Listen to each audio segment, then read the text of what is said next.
reminded me of a story. I belong to the Tubac Rotary, and when I was running for election in 2012, there was a man there, and he said, I invited all 6 of my legislators because Rio Rico School District was in the old LD 30 and yours, which would have been 25 then.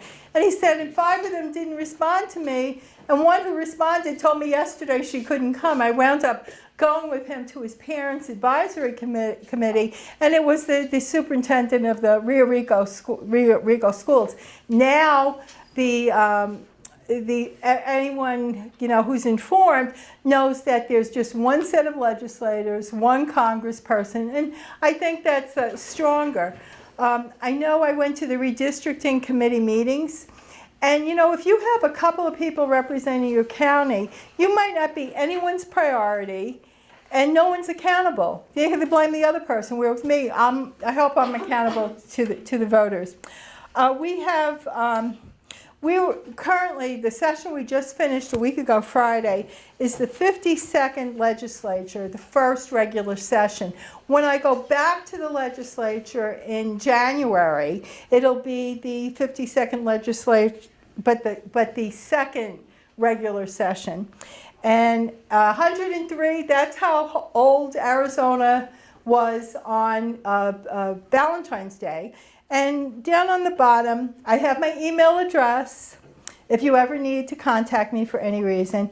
I also have the website for the Arizona Legislature, azleg.gov, and there all the committees, all the floor sessions are archived there. So just like we're being videoed today, we also have proceedings that you can look at.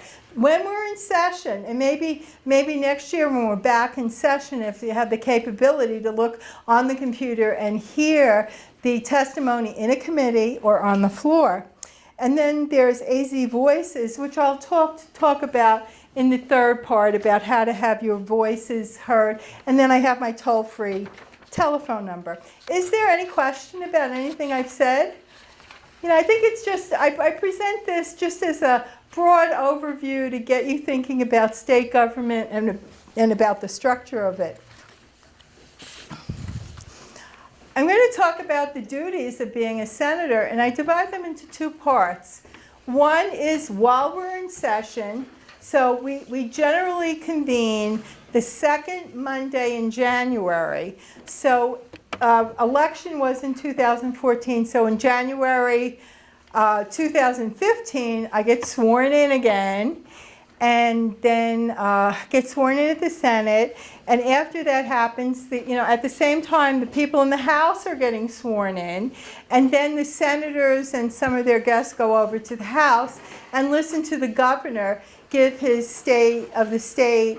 And sometimes they state their goals and what they want to do, but that's in the House because there are 60 people in the House and only 30 in the Senate, so there is more room for chairs and guests. So we generally start the second Monday, and we finished extraordinarily early a week ago Friday. We finished at 1:30 in the morning in the Senate, so it was actually Good Friday. So it was this Friday. It'll be 2 weeks. So we finished early.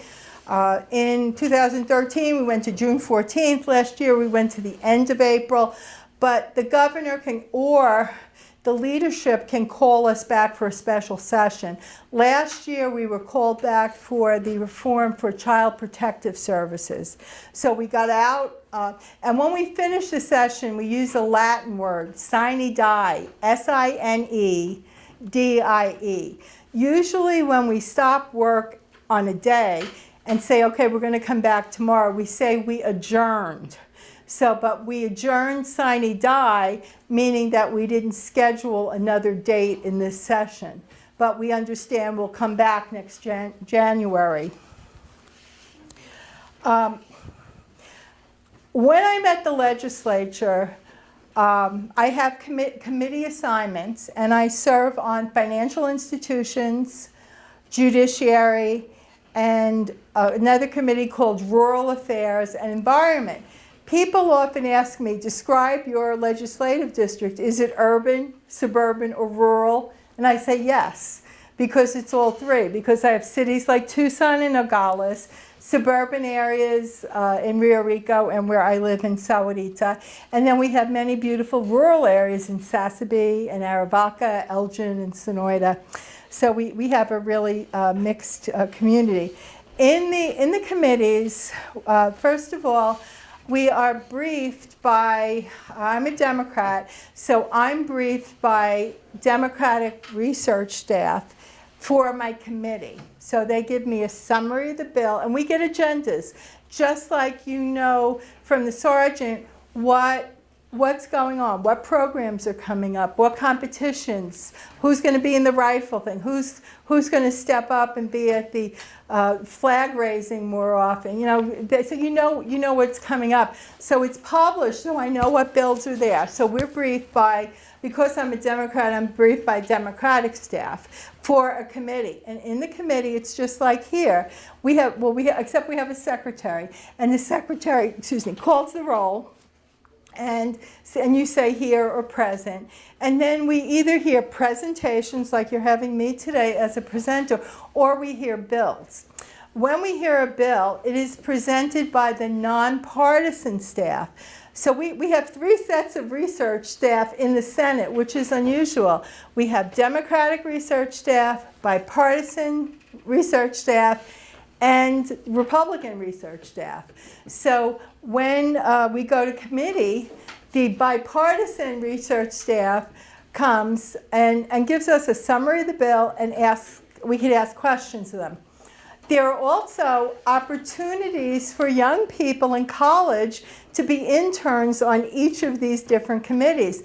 And many people who, when they were in college, whether they went to U of A or ASU or NAU or a private college, they did their internship there, and then they were either inspired to go to law school or run for the legislature.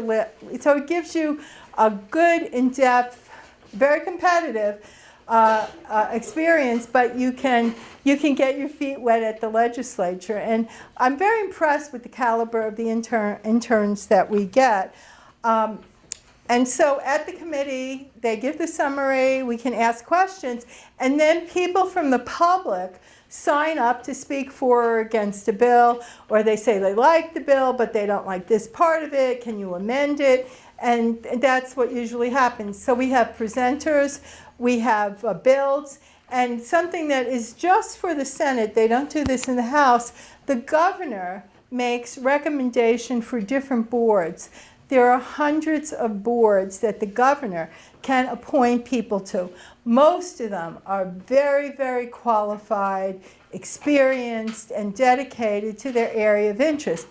For example, we have to appoint people to boards of accountancy, veterinarian boards, boards that screen judicial candidates, boards like recently in my Rural Affairs and Environment, we had 2 nominees for the State Parks Board, and the people were dedicated to our state parks. Speaking of state parks, who can name a state park in Santa Cruz County? City Hall.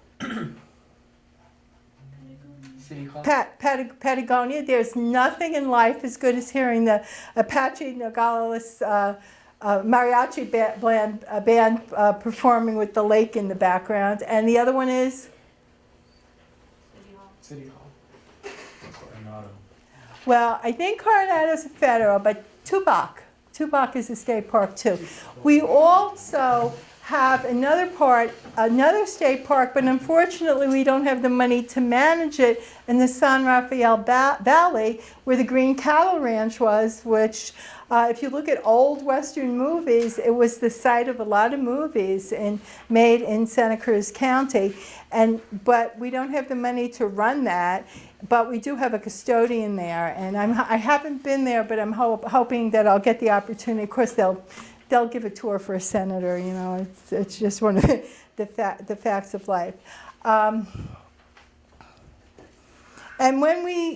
so we vote on gubernatorial nominations, and most of them I've really liked a lot. I've only had issues with 3 in the time I've been at the Senate. If somebody is too political, and I feel that might get in the way of serving on the board, it might be an issue for me. Or if they're on a board that I know from their public comments that they might not be supportive of the programs. Like if someone was going to get on a youth, pre-K board for early childhood education, and I heard things that they didn't like First Things First, I'm reluctant to vote for those people. Most of them are really, really, really excellent. At the legislature, we're generally on the floor, and I know when I talk to kids in Patagonia, I think they think I was on the floor. But when I say on the floor, it's kind of like our assembly, and it's where we're all together in a the big room at the Senate chambers, where I have a desk. And I sit all the way in the back on the left so I can see everybody, their reactions to things and their interactions. And so we're generally on the floor 1:30 every day, Monday to Thursday. But when we're working on the budget or at the end, things can go very, very late.